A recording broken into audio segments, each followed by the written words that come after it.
All right, so this topic, I did not know I'm gonna make this topic to be honest, but anyway, I'll make it now. Um, a bit about myself. All right, so you understand what I'm saying here.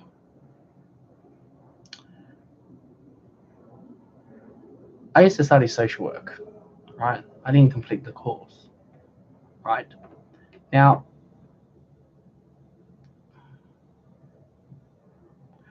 the funny thing about it, I did not know I was a human rights worker.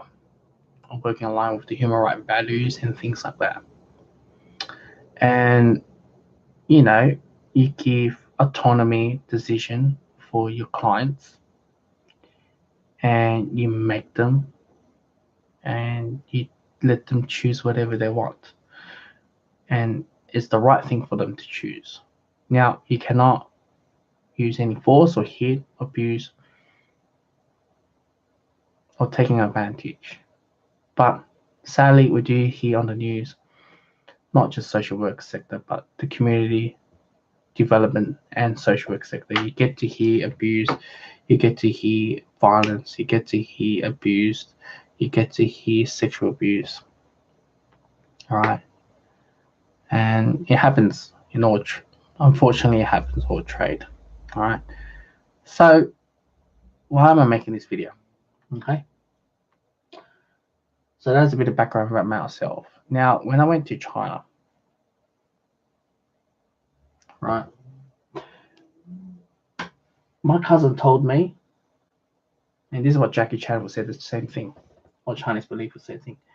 When you give too much rights, it becomes dysfunctional. Right? It's not a country anymore, which is true. Nowadays we can march on the street. Nowadays we can throw a shoe at a politician or chuck an egg at a politician. Of course, there's consequences, but there's not death penalty. Countries out there, if you hit or they murder the whole politics family. As you can see, what Cuba, Che Guevara, Castro Fidel, group of guerrillas went in and how they took in power of Cuba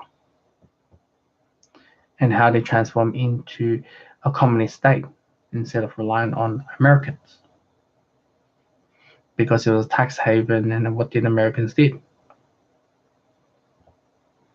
Right? And it's a country. Even though they have the pull on trades, they do everything on their own. And yeah. What is the difference between the human rights values versus the China money? Now, I didn't want to mention foreign donation or else you guys will go bizarre on this topic. So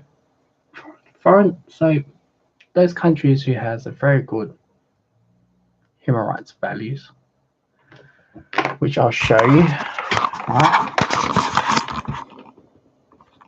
This is a global map. As you can see, the darker the color of red is more human rights values and good, pretty much good scores and everything. Right? So you got that. Okay, so you got that as well. More orange it is, there's more freedom, there's more livelihood and things like that. But what is the difference between Norway, Finland, right, they're number one, Sweden number one, then you got Canada, Netherlands, Australia, Luxembourg, New Zealand, Uruguay, Denmark, Portugal, Ireland, Japan, Switzerland, Belgium, Iceland, Austria, Chile, Cyprus, Estonia, Germany, Spain. Apart from Spain, United Kingdom. Apart from United Kingdom, Spain, Germany, Australia, Switzerland, Japan, New Zealand, Canada. What is the difference is that there's a huge difference here, right? they are one of the top GDPs. And more of these countries that you just see on the list are all services and technology. But out of all of them,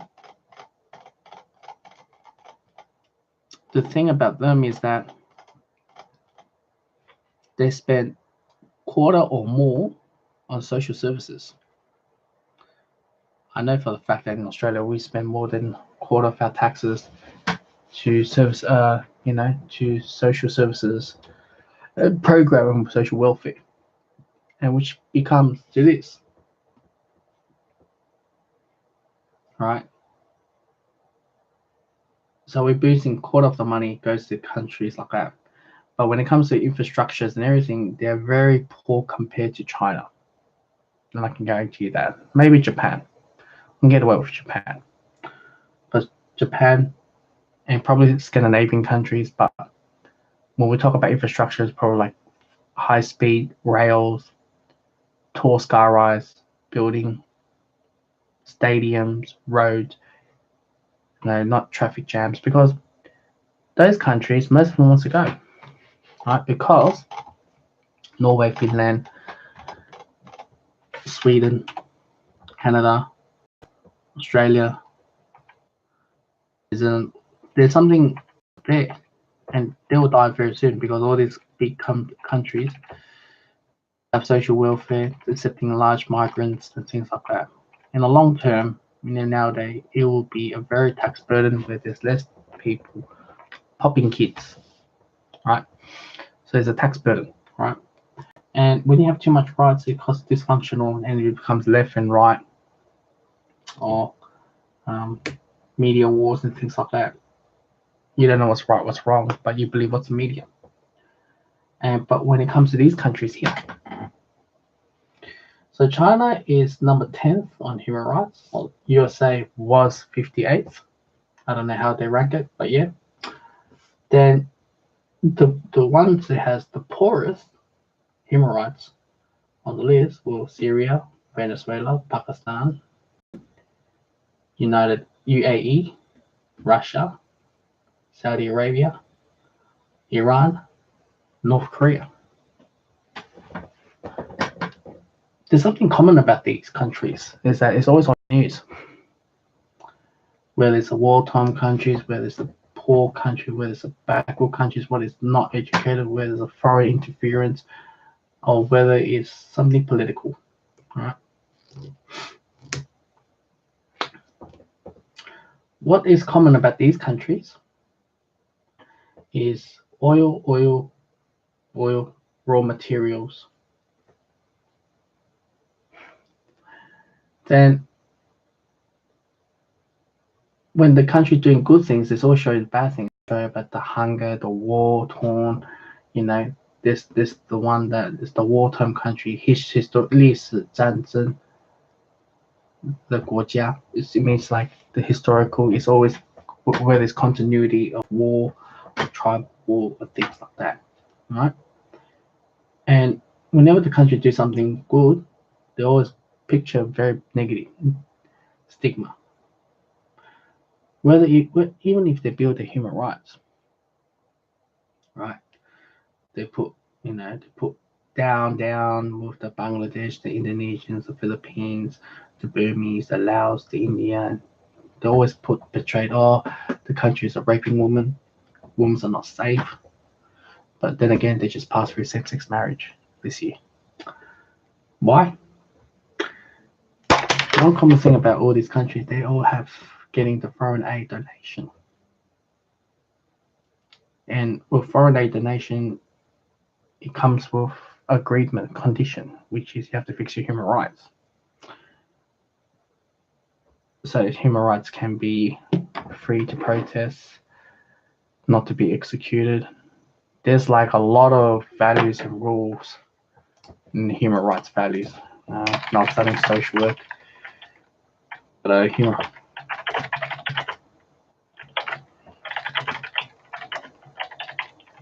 how many articles in human rights? Okay. There's 30 articles. All right. There's 30 articles. Obviously, one is gender equality. One of them is LGBT. That's one of them. Born free, equal, did not discriminate. The right to live, no slavery, no torture. Yeah, you're right. No matter where you go, we're all equal before the law. Your human right protected by law. No unfair the rights or trials. Always innocent till proven guilty. The rights to privacy. Rights to move. Right to seek a safe place to live. Rights to nationality. Now, I'm not saying all these are good or bad. They are the human rights that all of us, all the countries do sign and agree to, right? Right to marriage and a family, right to own things, freedom of thoughts and everything. There's a whole lot of lists down here. Human rights and workers' rights and right to play, freedom shown and all copyrights. I did not know copyrights is part of it. Wow, okay. A fair and a free world. The rights to education. Right? I'm not saying all of them I am disagreed, but there's other elements of it. Now, when a country, what the media do is, when they always picture Burma, Philippines, Bangladesh, Indonesia, Laos, Cambodia, Vietnam, all these countries, they always image poor country, backwards. So in Chinese, we call 穷国,落后,没文化. 没文化 means not educated, or wartime continuity or history of war torn. These are the former colonized countries right there. I'm just putting a list here because I've made 2 videos in previous videos. I didn't want to name more. And all these countries, and you kind of get what I'm saying. The moment they fix the human rights, they give them a boost. Like when India did go through having their rights of the same-sex marriage. Then you have Burma having a democracy of the president, which is great. But when the Philippines, when they wanted to get rid of the drug addicts, the drug dealers by killing them, that just went downhill. South Korea, there's the inequality with the pay as well. Vietnam and the rest. Why would countries, foreign donation versus Belt Road Initiative, which you guys may know, One Belt, One Silk Road. One Belt, One Silk Road, it's a way that they give you money. We're trying to give you a loan of money instead of giving you free money, because if you give free money, it will end up as a welfare. The state of this book, where this lady, Dan Bisa Moyo, Death Aid, talks about she's a former worker in Golden Sachsman and tells about health donation, charity. It's a welfare, how it killed the country and didn't went forward, and how he said China is a good friend. Right? I did not lean towards it. I can even lean the chapter of the book. I'm not making this up. I'm serious, guys. I never make this up. I don't know. Can you read here? The Chinese are our friends. All right. A radical rethinking of the aid dependency model. See, they told you about all this stuff. Aid is not working. The silent killer of growth. The one thing though I noticed when I was studying before social work, community service work, which is a pathway to social work, is you got all these charities, and you go to these countries, and you provide help, build the communities up. But where's the jobs? That's what I told them. Well, start up a car business, okay. Not many people can do that, but okay. We're talking about the entire population. You want me to give them, build their houses, deliver free water, give them free education. When you give them education, there's no prosperity or infrastructure for jobs afterwards. And then they rely on donation. But right now, I know it's kind of hidden, but I hear from my friends been telling me that it's going really well. There's countries in continent in Africa. So why is Belt Road Initiative is very important to these countries? Because the foreigner, those who has high human rights values countries, give them welfare, money, donation, charity, everything, you name it. And when they have very good human rights, or when they try to, or not improve their human rights, they name and shamed. Shamed and name and fix your rights. They always put media of the terrible stuff about your country. Alright? Even if these countries build, like for example India, same sex, there is 30 rights, 30 article rights that they have to go through. And when you follow the human rights model, you're no different to Finland, Australia, New Zealand. When you follow the human rights values, it destroys culture, tradition, family unit. It destroys everything. Because you have the freedom to choose your family, you can choose your divorce as much as you want. If you decide to go protest, you can smack an egg on our politicians and get away from it. That's why I said it's just too much rights. It creates dysfunctional because it creates dysfunctional ideas. Now, I'm not against LGBT, but having all these gender studies, it creates a dysfunctional for people saying that are they normal? Maybe I am into men. I'm not into women. There's something wrong with me. Dysfunctional. Or at the workplace, sexual harassment. Just because you stare at the woman more than 3 seconds, that's classified as sexual harassment. Dysfunctional. Men and women cannot communicate or cannot work together. And where right now is equality for work, gender higher. I see in many places right now where male dominant industries has replaced all girls now, all women.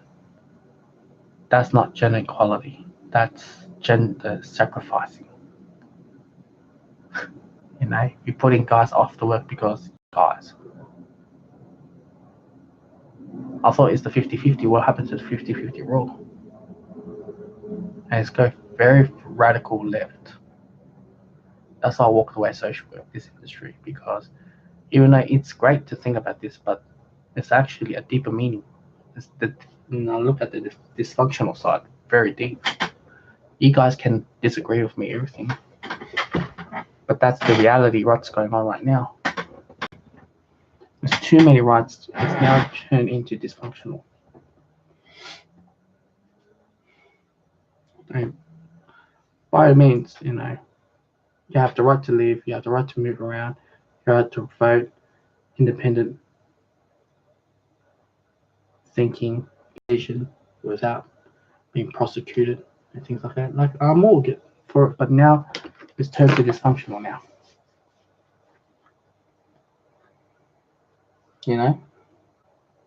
Countries in Europe, they have to give up their houses for newly arrived refugees and migrants to live in, so they can tick the box.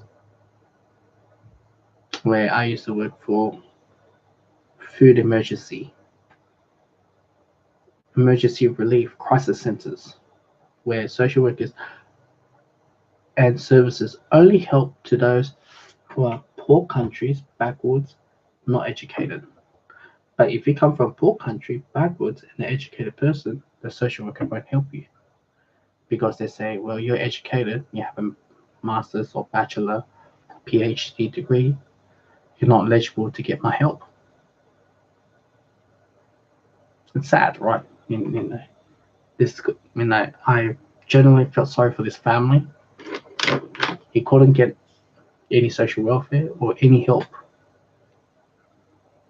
But you got to help out those who are backwards, not educated, and coming from war-torn country, intergenerational, uneducated, more trauma. It's sad to see that. They rather help those who need temporary need, and once they need a bit of help, then they find jobs and everything. But no, they put it into a very deep position. They only help out those who are very, very marginalized, very crisis. They won't help out those who struggle or could not make ends meet. That's not enough. And when I studied how the government on the employment sector, they only hire people who are very marginalized.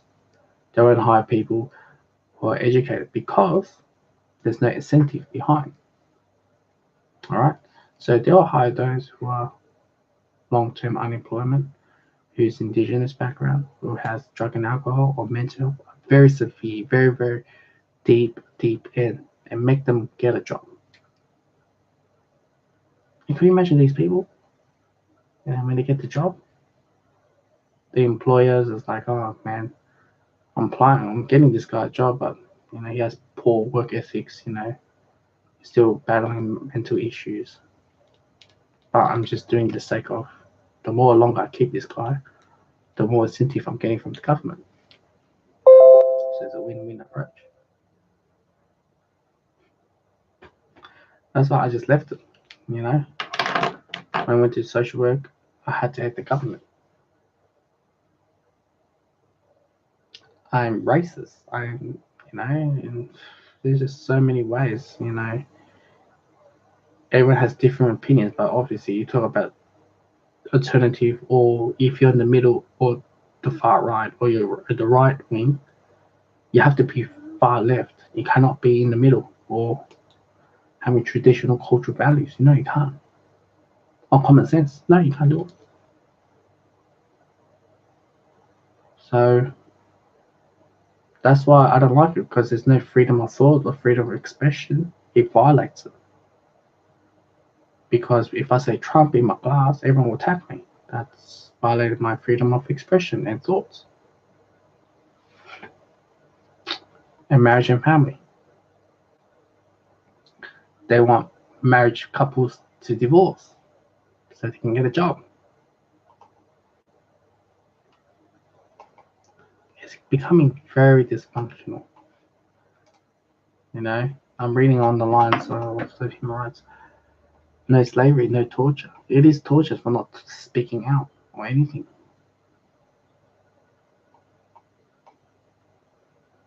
The rights to trial, we're always innocent till proven guilty.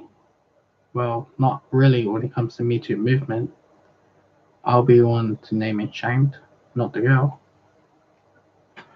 The rights to privacy. Well, there's no rights, because what has happened in the last couple of years, if I say something, I've done something, will bite me on the ass right now with Me Too movement.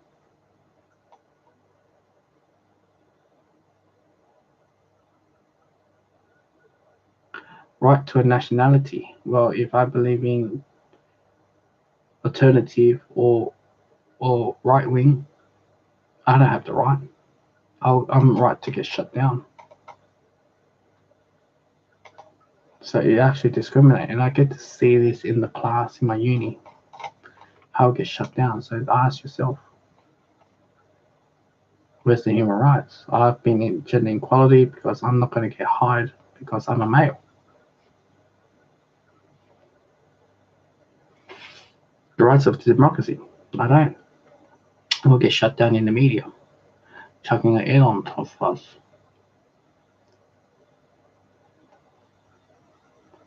So yeah, that's why I said the human rights I see in the reality well. And my cousin said the rights, too much rights is dysfunctional, not a country anymore. And the reason why they want the Chinese model is because don't worry about human rights, just think about trade and making money. Whether it's China's making most of the money or not, but they are creating jobs. Really is. For the third world countries, where these countries that never been invested that much on, ports, airports, navy, military bases, or whatever, whether it's good or pros, they're benefiting these countries, making them work. Countries in Africa as well. These guys know what the media says. Oh, look at China. China is colonizing Africa. But look at what France did. 2 day former colonized, spent so much welfare on the country. And when it comes to migrant wave, they'll move to Africa, to France, and look what they did to France. Destroyed France. A lot of historical hate because it is blood war. You got blood in their hands, in their history and veins. When China's doing money war, there's no war. It's just you gotta work for it. If you can't pay it off, we'll take 99 years lease in this land. That's all. Whether it's a good thing or bad thing, that is something, everything that's good and bad. But you have to look at who's getting the money and things like that. It's at the end of the day, it's up to these country politicians getting the money or not. It's not up to the people. So you blame the government. I'm just saying, money makes the world goes around. Greed makes the money goes around. Where these foreign countries has something on it. So yeah, that's the video. I'm making too many videos today.